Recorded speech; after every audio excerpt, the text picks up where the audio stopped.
Hello and welcome to the Addicts Anonymous podcast. I'm your host Jamar. Today's episode 165, and we're going to be interviewing Becky.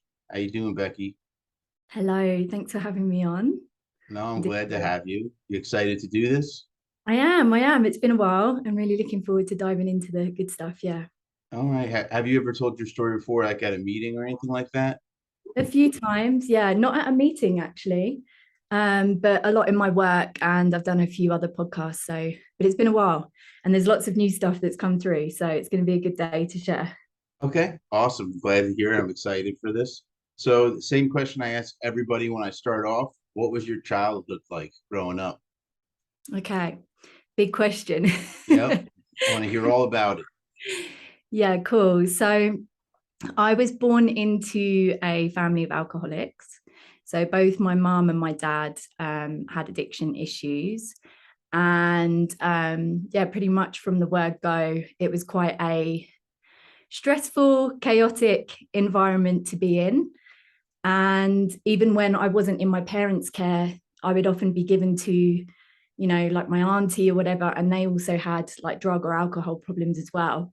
So, right from the word go, I was always around, drug, alcohol issues, emotional abuse, self sabotage, that kind of stuff. And so, yeah, from early childhood, I now looking back kind of took the role as caretaker.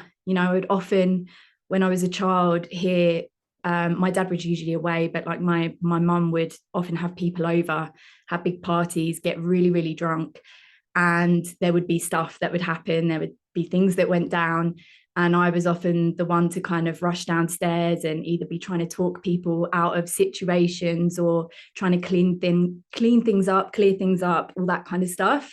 What kind of So situations would you have to take care of? it was wild. There could be fights, just like accidents happen. Like there were many times where like my mom would fall down the stairs, or there would be something burning where it had been left, or someone had fallen unconscious, or there was big disagreements happening and things being done to the house that shouldn't be. But also me and my sister would get like pulled in or involved into things as well. So there was always something new, always something different. It was usually on the weekends, but then obviously during the week, the environment was just kind of, it was very strange because they were both very much kind of in denial of what was happening. It was like, and I think most people in the UK, a lot of families I know, like through friends and people that I've connected with, have had similar issues with their family. So I don't want to like sound like I'm pointing the blame. But yeah, it was just kind of a situation where during the week it wasn't spoken about. And if it was brought up or mentioned, it was kind of like, you know, you're causing problems, you're imagining things, or, everybody's like this is normality. And so, yeah, it was really drummed into me from a young age that like what I have to say doesn't really matter.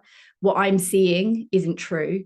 And yeah, I think that kind of shaped the way for what unfolded for me in my life very early on. So Yeah. you were exposed to a lot of booze. Let me ask you this. Do you think um alcohol alcoholism, I should say, is genetic based? Because I've been watching a lot of stuff on that recently, and they don't know for sure. But Mm, what's your opinion? Would you say if you were asked that question, which I'm asking you right now? yeah.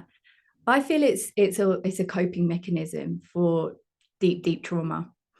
And like when I look back at my family generationally, like their background and where they come from, like we were lower to middle class. My mum's side, they're from up north in the UK and come from like a mining background. And like there was a lot of trauma that went on up there, and emotional abuse, violence in the family home was kind of a normal thing, as I was saying. Not so much with my dad's side, which was like down south, kind of middle class. But yeah, I just feel like that came through generationally from the unresolved trauma, like repressed trauma. And that kind of travels through the family line until someone's ready to heal it, which is, you know, what I'm doing in my work now and what I help people with. But yeah, I don't know. I can't comment on the genetic side of things. I truly believe, like, you know, some people can grow up in alcoholic families and just choose not to touch alcohol, you know. But I think it's also a way that we choose to learn through life and cope. And I find some of the most inspirational, creative people tend to go down that track as a way of repression because they don't know how to bring through that vital essence, that power that they have, you know, that inspirational, creative flair that they have, because no one's ever seen or heard them in their experience, or really like held space for them to bring that through, recognize, because they've been going through their own stuff, you know, right? So yeah, that's my view on it. Okay. How did you do in school growing up? So I was pretty clever at school and pretty focused. I mean, I got bullied quite a lot, but that didn't really throw me off. What threw me off was when my parents were kind of like reaching the point of breakup and things got pretty crazy at home. And that was around kind of like 15 to 16 years old. And by then I was already getting interested in guys, and, you know, like there were parties outside of school with alcohol and stuff like that. And I just didn't really know who I was. You know, every time I tried to be myself or express my truth and be myself, it felt like it wasn't acceptable. I didn't really know who I was. So I would shift and mold to people please and meet the needs of everybody else and feel like I could fit in. So when I got to about 15, 16, you know, like exams, everything got scrapped. I stopped kind of focusing, and it was more about like, how can I really be just seen and accepted and change myself to feel, you know, part of a tribe kind of. And I think we all go through this experience during our teens in some way, you know, like we kind of want to fit in and we want to find our circle of friends, and sometimes we'll change in ways to do that. And so, yeah, come my early teens, things really started to change, and school just wasn't an interest to me anymore. And that's when I started to really look to drugs and alcohol. Yeah. What was your social life like growing up? It was ever changing. So, as I was saying, like the shifting and molding to fit in just got worse and worse. Like I was obviously repressing my true self. And so at times when I would snap or, you know, think certain things would come out and I felt rejection or abandonment, I would shift to another circle of friends. So I had a multitude of different circles that I would kind of move and shift around, but no one ever felt like super, super tight, super close. At times, like I would have, you know, like a close best friend, but it was more of a codependent relationship where they would enable behaviors and I would enable theirs. Like it was kind of a support thing where there were toxic things playing out, but yeah, it all served a purpose. I mean, looking back, like, you know, I wouldn't change any of it for the world. Like to see where I am now and the way that it's all played out, like there's so much coming through in terms of lessons in the ways that we have looked to cope, and kind of attached to different things for a sense of self, you know, and power, I would say. And in the breaking down of that, in the change and transformation that has happened constantly, there's been new things that have come through, new ways that I've been able to tap into like my true self, you know. And so obviously you were exposed to drugs and alcohol pretty young, being that so many people in your family were alcoholics, right? Yeah. When was the first time you personally ever had anything to drink? Or I don't know if you, what was the first thing you ever did? It's hard to remember because I'm pretty sure as a child, when my mom and dad were having parties, I would sneakily try stuff. So it's really hard to pinpoint. Like I do have flashbacks of like being at my auntie's with both my mum and my auntie passed out and me trying to smoke, you know, just a butt from the ashtray, just because I was curious. I was like, what is this all about? Everybody's like so obsessed with it. What was it, weed? No, just a cigarette. Just My cigarette? mum, yeah, my mum and dad didn't take drugs, not to my knowledge. I think I was the first family member directly between like our little unit that actually went, like fully balls deep into everything. But yeah, like I do remember like, touching bits here and there. But I think the first major kind of like experience with drink was around 15. Um, at a party, just like in a field after school. Um, and then, yeah, like that became more frequent until I left school and went to college. And that's when I started to get into drugs because there was more people that were kind of like dealing, and yeah, there was easy access to it. And by then, my parents had separated. So I was staying with my mum. I chose to live with my mum very sneakily in a way, because when I look back, she was in a more vulnerable state, and it was easy for me to manipulate the situation, in that at 16 I wanted to be able to do what I want, and I knew my dad would have like really disciplined me and been like, no. But because my mum was in the situation she was, I went to move with her. And that was when I could really be out on the streets. She didn't even care or know where I was. And that's when it really started to amp up and things got crazy. Tell me a little bit more about your first time. First time drinking or Yeah. drugs. Again, it's very patchy for me, but I just remember, I mean, everybody was just like drinking whatever they could get their hands on, whatever they were able to get from the shop. And we were just all in a field, I guess, like dancing and socializing and kissing and all the things that we weren't allowed to do, just kind of making the most of it. But yeah, that's as much as I can remember, really. There are other times where, I was fairly new to it, and I remember just like really going too far already, like drinking whole bottles of sparkling wine and throwing up for hours and hours. And I used to mix up, like my friends' parents used to have, like the cocktail bar kind of things in the house. So we would just like take little bits of everything and mix up like this horrible concoction of spirits and drink that. Yeah, so that's kind of where it started.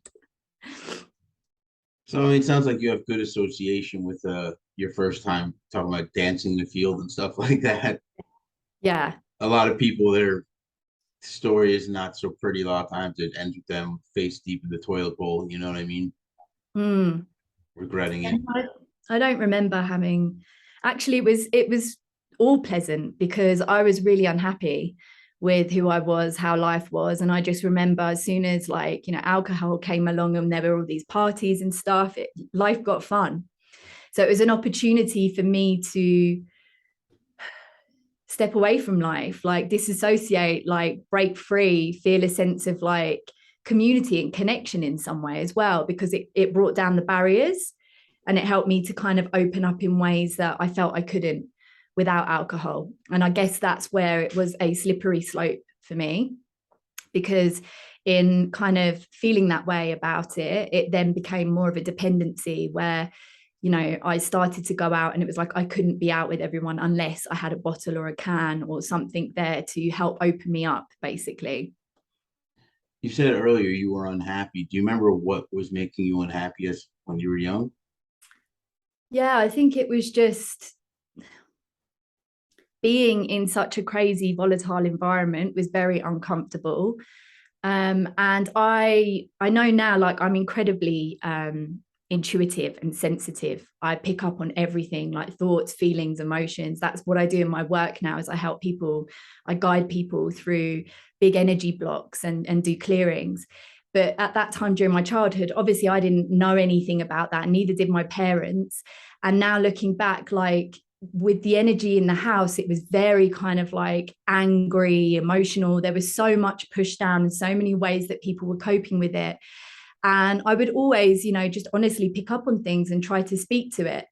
And that would obviously just, I'd get projected on, that would get rejected as not true. And I found I kind of became the energy of the house as well. Like I remember I would get so like rageful and angry, that I would throw things and scream, and that wasn't me, but it was the only way to kind of feel seen or heard, is, or to get attention, you know, was to act the same way that people in the house were acting. And I remember so early on, like before my teens, you know, I had journals with talking about suicide and how I wanted to end my life. So I feel like, you know, I've had this deep, deep relationship with the darkness and death. And I think that kind of became a catalyst in the end, because there's been so many experiences I've had with that in my life, where I've had near-death experiences and nearly took my life, that something brought me back in ways that, yeah, completely transformed how I perceive life. And that, you know, in those dark, dark moments, when you find the light, there's so much truth that can come from that, and so much transformation. But yeah, like just remembering those dark moments as a child, I feel again it all kind of contributed to where I am now. I know some people you know, can really struggle with acceptance in that, and it's taken me such a long time. When I first kind of started to transform my ways, I remember there was a good 2-3 years of like resentments and blame, and also a lot of grief and like challenges to forgive. But now looking back, as I say, like yeah, I just see all of it as a part of, you know, where I am now. But yeah, that it was so dark at times that I remember as a kid, like looking out the window when I used to get locked in my room and stuff, being like, when I can get out of here, when I can leave, I'm going to do whatever I fucking want. Nobody's going to tell me what to do. And it was like that resentment, that anger, that fire, which is kind of like my power now, but that rebellion as well had me like a shot put, you know, or a what's it, catapult. Like as soon as I could leave, I just was acting out in so many ways that I knew wasn't allowed, or I knew was controversial, or I knew would get me into trouble, but I just so deeply wanted to rebel. And that was really the start of like a good 10 years of just crazy wild behavior. So yeah. You mentioned some near-death experiences.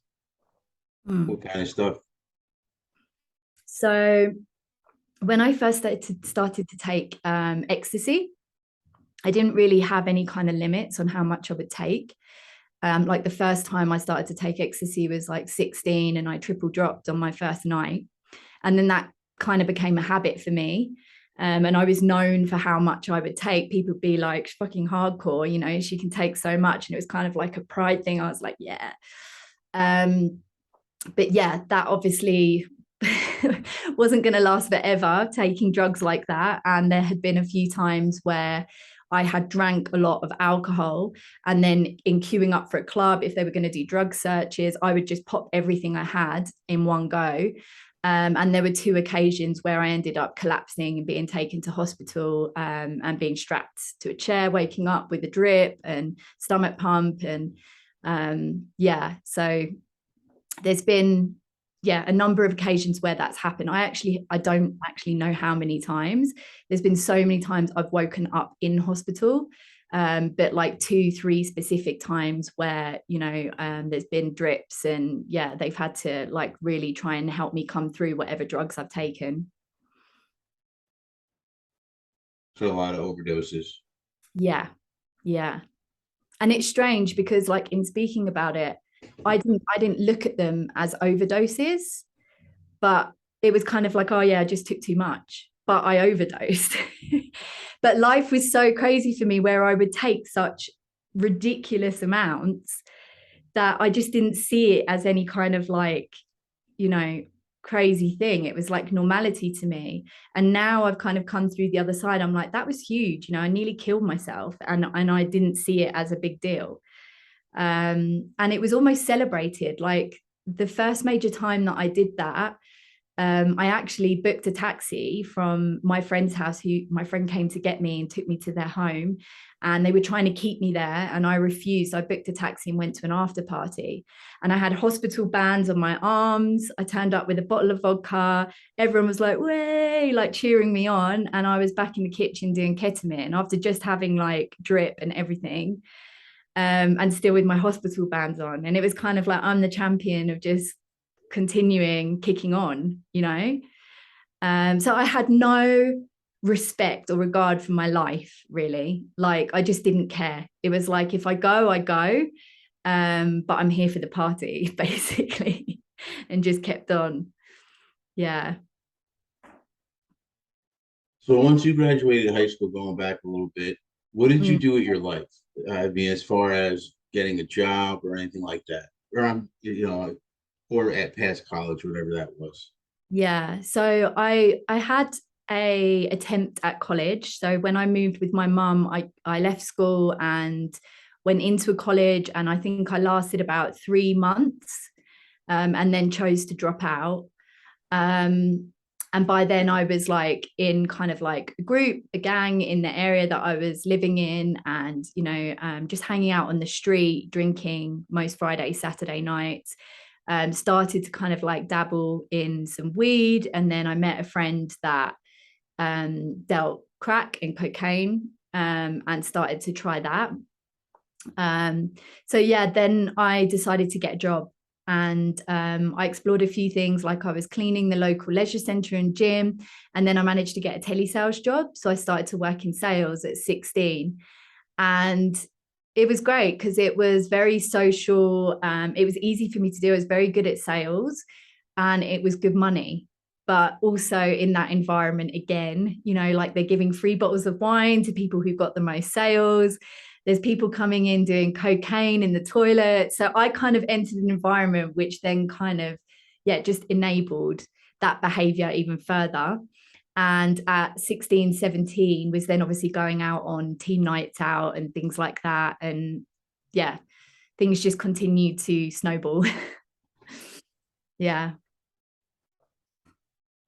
So at what point did you ever say that you might be using too much? Mm. Like how long was your drinking and drug career? Career, I love it. It was, I'd say, from 16 to around 27 was pretty Okay. solid.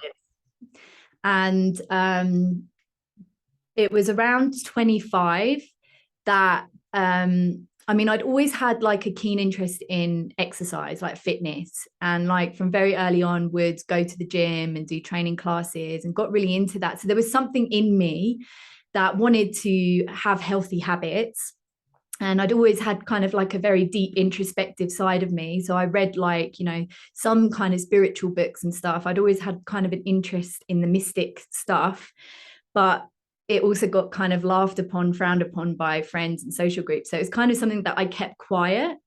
And then when I reached around 25, something took over where I was really getting into fitness. I think it was because I was living in Australia at the time, and I was working really hard to get my Australian citizenship.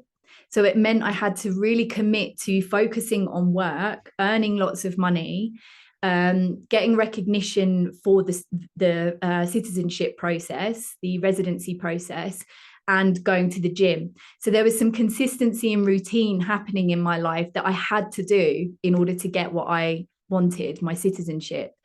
And that in itself started to become a bit of a catalyst, I think, where when I did drink, I would feel really shit and I couldn't train and I wasn't very focused at work. And so I started to see, okay, you need to kind of get on track and have a bit more discipline. And in that, my addiction started to go to fitness. So there was kind of a transition come 25, 26, where things started to change and fitness became my addiction. But yeah, like it took a while. I mean, like even when that kind of changed, it took like 3-4 years for me to finally kind of give up everything. So yeah. Um, Do you think that's healthy that you replace your addiction with fitness, or do you still consider an addiction an addiction? I think it's healthy. Yeah. Yeah. Yeah. Again, it was a catalyst. So it was, it was a healthy coping mechanism in some ways. However, I did get quite obsessive and decided to do a competition. And, it wasn't just training, it was like training to compete. Yeah. Uh, but saying that, like, I chose to do that, and I know connecting with kind of like my higher self, and why I chose to do that was because I wanted to give up drinking. And I knew if I set myself a challenge, then for like 8-9 months I had to focus on that challenge instead of, going back to my old habits and ways. But then saying that, like, after the comp, I fell off the wagon again. And I know this happens with so many of us addicts, that have alcohol problems, drug addiction. I don't feel like there is this one magical thing that just stops everything. At some point, I feel like there's the temptation to fall off the wagon. And for me now, I've learned that a lot of that had to do with just emotional stuff that's repressed. It was everything that was in the locker. So even though I was training and being healthy and changing my ways, I wasn't dealing with all of the dark, shadowy, repressed stuff, the shame and everything that was going on inside. I was just looking for new ways to kind of cover it up, basically. So have you ever sought any type of help to help you with these battles? Yeah. So it's been a very, very interesting and unique journey, I feel. So what happened is in 2017 or 16, sorry, 2016, I had like a really big bender. So it was like a 3-day bender where I was literally crawling up the stairs trying to get my ketamine encrusted key in the door and couldn't focus, and got into the bathroom and was projectile vomiting, fetal position on the floor, hugging the toilet and passing consciousness. And I felt like death. And I finally managed to get myself up and pulled myself up onto the sink and looked into the mirror, and I looked at myself and I looked grey, like a zombie, like I was dead. And it was in that moment that I was really looking at myself in the mirror that I could hear this little voice that was just saying, like, what the fuck are you doing to yourself? Why do you keep doing this? Like, if you don't quit, it's ride or die, bitch. You're gonna be a goner because you keep doing this. And I went to bed that night and woke up in the morning, and just life felt different. Like the birds were singing louder, the sun was shining brighter. I just felt this gratitude for life that I hadn't felt before, because I was awake, I was alive, and I'd had this realization that you can't keep doing this. This has got to stop. So my first kind of major step towards change was first obviously feeling like you're going to die again, and then hearing that kind of like inner witness, almost like the soul, saying, stop doing this, you've got to stop. And then in that, it kind of initiated change whereby I was going on hikes on my own, taking time for myself, like really just, I couldn't not be around people. I was always the last at the after party and didn't want to go home and be on my own. And finally, I decided to just be with myself, like listen to my thoughts, listen to my feelings, like really be in my experience. And in the hikes and things like that, something like a spiritual connection started to come through. And I was like, feeling like something needs to come in and help support me in this change. And it was about sort of 3 weeks after this experience that I had a friend reach out and say, I've just been to an ayahuasca ceremony. And it's been life-changing. And I'd heard about this stuff and was very judgmental. Like I remember watching my friend on YouTube, like looking it up, and I was like, why on earth would you go to the jungle and throw up and do all that crazy psychedelic shit? But in this moment of him sharing this with me, there was this deep resonance. I had no idea what I was in for, but it just, of all the things I'd been looking at, this kind of made sense to me. And so I agreed and got myself on a wait list. And apparently this wait list was huge, but within 4 weeks, I'd been invited to a ceremony. And yeah, that was the biggest ever catalyst of change in my whole life. After the 2-day retreat that I went to, I I can't even articulate really what I went through, but my entire reality changed. And from that weekend onwards, I was catapulted into like a crazy, wild, life-changing adventure that I'm still on now. But it set me on the path of doing medicine work for quite some time. And within 3 months of that retreat, I was looking at my corporate job, my friendship circles, and everything it felt wrong.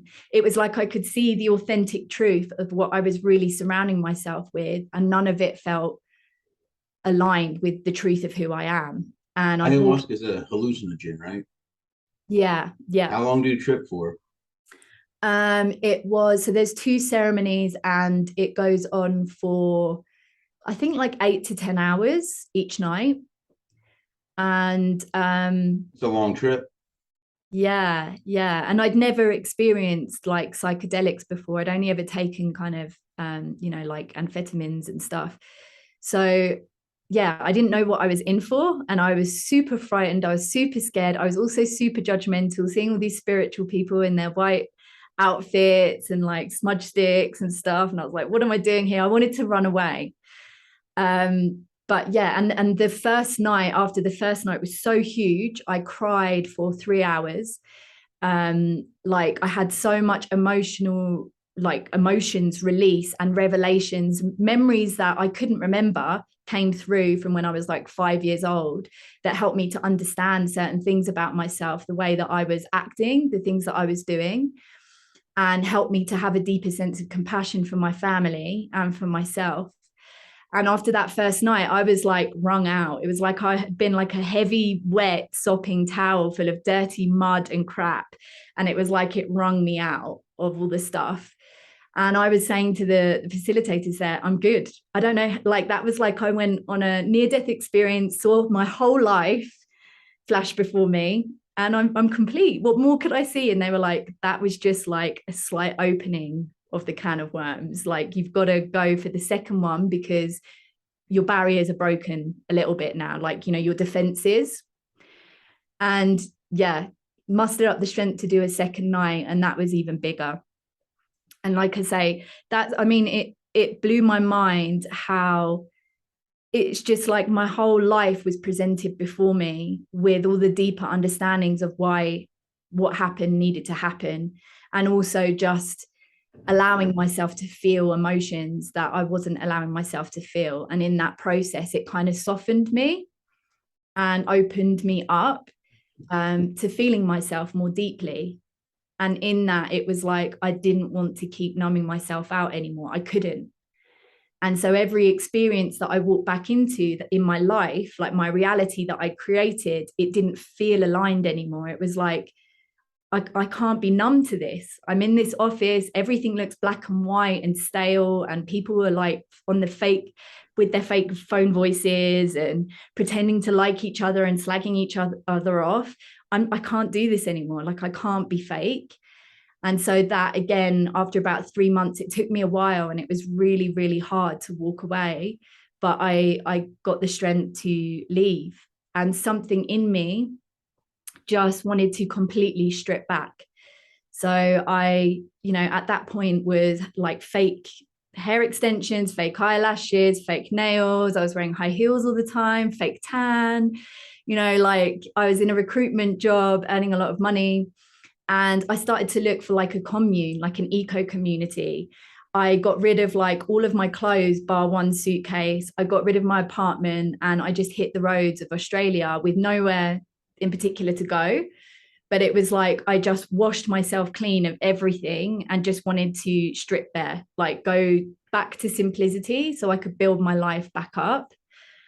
And it was crazy. I don't think that, well, I didn't know really what I was letting myself in for, because obviously there's so much that we're attached to that defines our sense of self. And in that process, like so much had to die and leave. And there was a lot of grieving and confusion, and definitely some running away as well. There could have been things that maybe I would have been able to really face and go through. but also feel that it was a real divine experience that, again, has brought me to where I am now.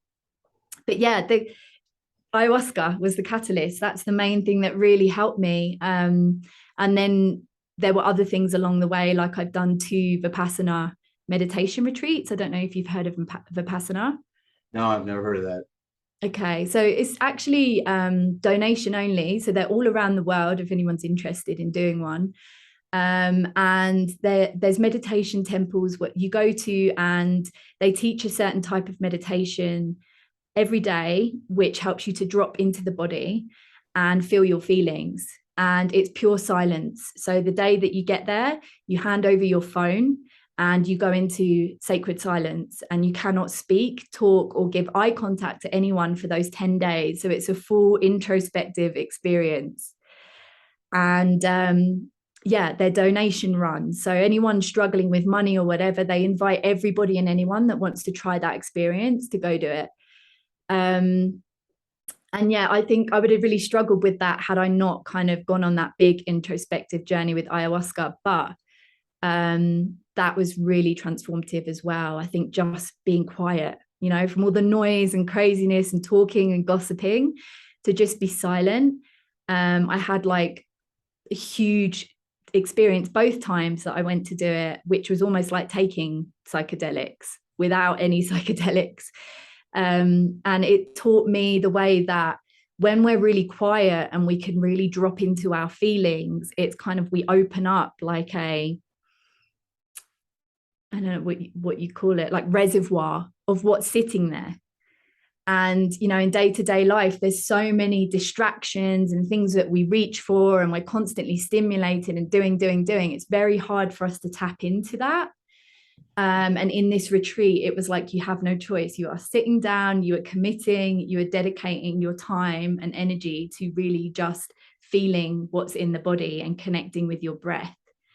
And again, that just really showed me how, as humans, we're so disconnected from our truth through all the distraction and noise and craziness. So yeah, there's been lots of things. I could talk for hours, so I don't know how long you've got. No, keep going. Talk as long as you want. But I think it's been really cool stories so far. I mean, the ayahuasca thing, I've actually thought about that. Not Okay, necessarily cool. that specifically, but I've said, would I do hallucinogenic? And if I did, would that make me not sober? I haven't come up with an answer to that for me. I don't know, because they're not to get high. Like anytime I've taken hallucinogenic, well, I mean, mushrooms made me laugh a little bit, but it was more of like a spiritual experience than anything. Yeah. Yeah, I really feel like it depends on what intention you have behind it, you know. Like I have been in ceremony, I think 40 times now, and people may look at that like that's just another addiction. But every time that I've been in ceremony, there's been an invitation that's come in, and I've had to really feel into, is it right? Do I need it? What more do I need to dive into? And it's been 2 years since I've worked with any medicine now. And I know, you know, if it feels right, I would go for it. But I feel very passionately around this, in that I know, you know, Al-Anon and stuff, they feel quite strongly around psychedelics and that it's breaking sobriety to go near them. However, it broke my addiction. It pulled me away. And so I think everybody's experience is unique. But yeah, I guess it's looking at whether there's a dependency there or not. And my view is sometimes like we can depend on other things, you know, we can depend on religion, and we can there's so many ways we can look for something to help us feel a sense of identity outside of ourselves. And what I found with my work with medicines, as it brought me home to me. So now I feel so much more anchored into my body and feel a deeper sense of self, like, you know, I'm tapped into that essence that wants to come through. And nobody can dictate or tell me, you know, how that should be. It's like I am more confident now in that sense of self. And in that, it's like it's become my work, you know, it's like the work chose me. I didn't choose it. It's like I cannot help but now guide other people back to themselves. And I really attribute that to my medicine work. I mean, obviously, there's a lot that I've done other than that, but it really was a catalyst for me. Like ayahuasca completely changed my life, and I have such deep reverence for that medicine. And in the knowing that, you know, the plant just gives you like a key and access to spirit. So it really is, I feel, dependent on whether or not that tool is the right tool for the person, because we're all different, right? We're all going to respond and open in our own unique ways. And I feel my soul kind of came here and guided me to that particular tool. That was the key to help me awaken to this new sense of self. And again, there can be so many other things that bring about that defining moment for other people, you know? I don't know if you know this, Bill W., one of the founders of AA, he did experiments with LSD. Yeah, I know. Yeah. Yeah. And I can't remember what the documentary was. I think it was with Michael Pollan. There's like a series on Netflix, but they go into this quite a bit, and just how much, you know, psychedelics has transformed, you know, mental health issues and things like that, but the way that it's been shut out and stopped. And I get that there needs to be some kind of control around it. I mean, I've seen some horror stories, heard some horror stories around, you know, ceremonies and the kind of things that happen. But I think with all these things, you know, I've got horror stories with counselors that I was directed to from the government. I've got horror stories from doctors that told me to take beta blockers at 13 years old to slow my heart down. So, you know, it's like people send you to go do these different things, and it's really having like the discernment and intuition and the healthy guidance and support to, you know, yeah, connect you with the right places. And I'm a real big believer that when you kind of like connect in with yourself, you get that kind of moment, which I did with that inner witness, that soul. It's in the trusting that kind of things do come in, and it's having that discernment as to whether or not there's a resonance, like it feels right to go into it. And I know so many people, when it comes to medicine, just have this strong inner knowing where it's like, yeah, it's my time, you know? So, All right, getting towards the end here, and I want to ask you something that I ask everybody. Do you have any advice for people watching and listening? any advice? Yeah. I guess what I'm really focused on right now is really encouraging people to anchor into their sense of self. This is something I have to try and practice daily, is when we wake up, we kind of default into our usual habits, routines, and get swept away in the noise of life. And I'm really learning that it's important for us to have some kind of devotional practice to prioritize ourselves and really listen to the unique essence of who we are. And what I feel is there's so much that's zapping us of our life force right now. And we have to find a way to really dedicate and focus our time to bring about more of that life force rather than zap it, you know, and kind of feel into the areas of life that are doing that. You know, the ways that we're looking for that quick buzz, that overstimulation, that quick fix, rather than the long term,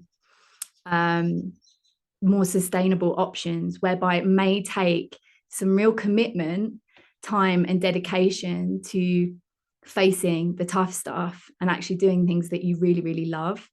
So yeah, I use the words anchor in, and not everybody would really understand that. But what I mean by that is, like, you know, like an anchor is really just like coming back to your heart, your soul, and giving yourself enough time to really listen to your own needs, like your true needs, before trying to meet everybody else's. And that's been a big theme of my life, is just, you know, from very early on, trying to meet the needs of everyone else. I think we all struggle with this. We're injected with values and, you know, expectations of the people, school, teachers, caretakers around us. And then we don't really know who we are. And the only way we can really discover that is, again, just every day having some kind of devotional practice to start bringing back that sense of self, you know, that true self. Big advice, I guess. No, it's good stuff. Yeah. So, you have anything else you want to throw in? Um, no, I don't think so. I think we went into quite a bit there. Yeah, Yeah. it was a good interview. I enjoyed it. You enjoy it? You have a good time today? Yeah. Thank you for getting me on here and encouraging that kind of conversation, because it's been a while and it's tough stuff to talk about this. But I guess that's one thing I will add is, like, you know, I've been helping people to kind of bring through their story and start talking about this stuff more openly on socials. That's been a huge part of my work. And it's what transformed things for me, you know, is just by writing posts around what I've been experiencing, what I've learned. And in doing that, you feel seen, heard, supported by others. And I guess this is what you're doing, Jim, is like creating a community where people get to hear other people's experiences, and it helps you to feel like you're not alone, you know, we're all going Exactly. through stuff. Yeah. Exactly. Because I mean, that's the one thing that a lot of us addicts feel is very alone. Yeah. Sometimes I Yeah. could feel like it's only happening to us sometimes. That's, you know what I mean? Yeah. Yeah. Yeah. And sometimes I feel like it doesn't go away. You know, I still have moments like that, but it's when we can come back in community and reach out to one another, or just listen to someone share their story. There's gentle reminders there that it's okay. You know, there's always light at the end of the tunnel, and you're not alone. You're not. Exactly. And I hope Yeah. this podcast does that. I hope it reaches people. Me too. Yeah. Thank you. All right. No, thank you again. So sit tight for me and for everybody watching and listening. If you like what you saw and heard, go below and give us a like. Also, subscribe to see when we upload new videos. You can check us out on TikTok, Twitter, Reddit, Instagram, Facebook, Tumblr.